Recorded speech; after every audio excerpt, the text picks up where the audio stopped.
आणि मोदींनी काय केलं तर मोदींनी त्या ठिकाणी या देशामध्ये राजीव गांधी म्हणायचे मी दिल्लीतून 1 रुपया सोडला तर खाली फक्त 15 पैसे जातात। आता मोदीजी दिल्लीतून 6000 रुपये पाठवतात आणि आपल्या या गावातील शेतकऱ्याच्या खात्यावर 6000 रुपये जमा होतात ना बाबा, येतात ना। त्यामुळं ही निवडणूक देशाची निवडणूक आहे आणि मोदीजीने जे काम केलंय त्या कामाला रस्ते पूर्वी चांगले नव्हते, रस्त्याचे कामं मोठे चांगले झाले।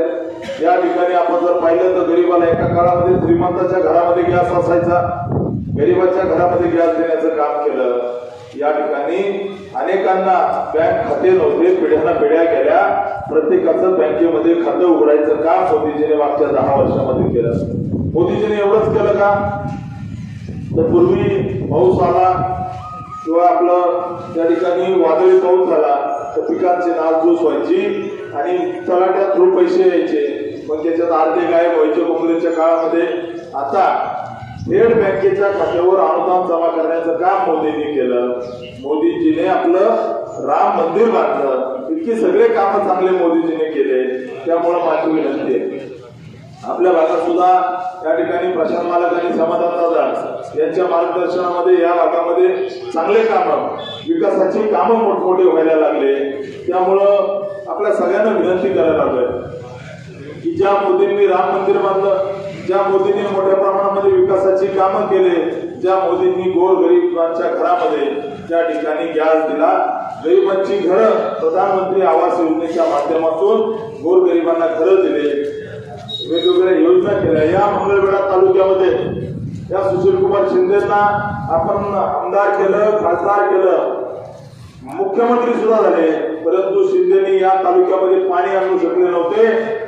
या ठिकाणी या 24 गाव मंगळवेढा उपसा सिंचन योजनेच्या 24 गावाला मोदीजीने थेट दिल्लीतून पैसे पाठवले आणि या 24 गावाची योजना मंजूर झाली।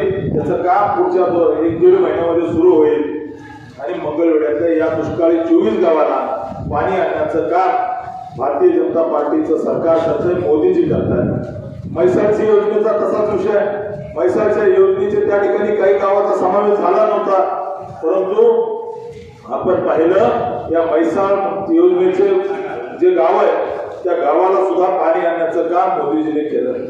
आपल्या सगळ्यांना विनंती करतो केंद्रामध्ये मोदी साहेबांचं सरकार येणार, 400 खासदार घेऊन मोदीजी पंतप्रधान व्हायला लागले। या भागाचा विकास करायचा असेल तर मोदींशिवाय पर्याय नाहीये, कारण ज्याची दिल्लीत सत्ता असते तो निधी आणू शकतो। त्याच्यामुळे माझी विनंती आहे आपलं मतदान आपण भाजपला द्यावं, कमळाला द्यावं, कारण ही निवडणूक देशाची निवडणूक आहे। रोज बॉम्बस्फोट व्हायचे, मोदी साहेब सत्तेत आल्यापासून 2014 पासून बॉम्बस्फोट नाहीये। त्या ठिकाणी अनेकांना गोरगरिबाला मुख्य प्रवास घेण्याचं काम मोदीजीने केलंय आणि काँग्रेसचे लोक या सुशीलकुमार शिंदेना या मंगळवेढा तालुक्यातून मतदान केलं। काय केलं, स्वतःच्या जावयाला मंगळवेढा MIDC मध्ये 118 एकर जमीन दिली, एक उद्योग आणू शकले नाही, राज्याचे मुख्यमंत्री होते। त्यामुळे माझी तुम्हाला विनंती आहे बंधूंनो, ही निवडणूक तुमचं भविष्य आपलं भविष्य ठरवणारी आहे आणि मोदीजींची निवडणूक आहे। नरेंद्र मोदीजीने जे काम केलंय त्या कामाच्या जोरावरती आपल्याला ही आपण निवडणूक लढवतोय। तुमच्या सारख्याच घरामध्ये जन्मलेलो मी कार्यकर्ता आहे, शेतकऱ्याचा मुलगा आहे, माझ्या आई वडिलांनी ऊस तोडलेला आहे। त्याच्यामुळे आपल्या सगळ्यांना विनंती करायला आलोय की ही निवडणूक देशाची निवडणूक आहे, मोदीजींची निवडणूक आहे आणि आम्हाला मतदान दिलं म्हणजे नरेंद्र मोदींना मतदान जात आहे आणि काँग्रेसला मतदान दिलं म्हणजे ओवेसीला मतदान जात आहे, काँग्रेसला मतदान दिलं की राहुल गांधीला जात आहे। कोण राहुल गांधी? नेहरू, इंदिरा गांधी, राजीव गांधी, सोनिया गांधी यांच्या घरातून आलेले आहेत। तसेच शिंदे सुद्धा समोरचा उमेदवार त्या ठिकाणी घराणेशाहीतून आलेला आहे। मी सामान्य परिवारातला कार्यकर्ता आहे, तुमच्यासारखा जिल्हा परिषद शाळेमध्ये शिकलो आहे, तुमचा सरकार त्या ठिकाणी एसटीने प्रवास करून कॉलेज केलेला कार्यकर्ता आहे, एक ऊसतोड कामगाराचा मुलगा खासदार होणार आहे।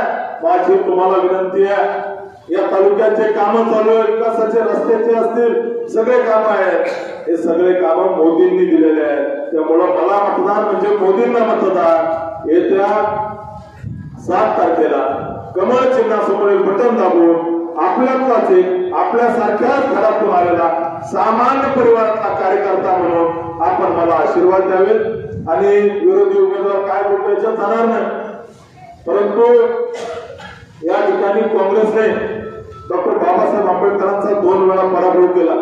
त्या ठिकाणी 1952 ला बाबासाहेबांचा पराभव केला, 1954 ला केला।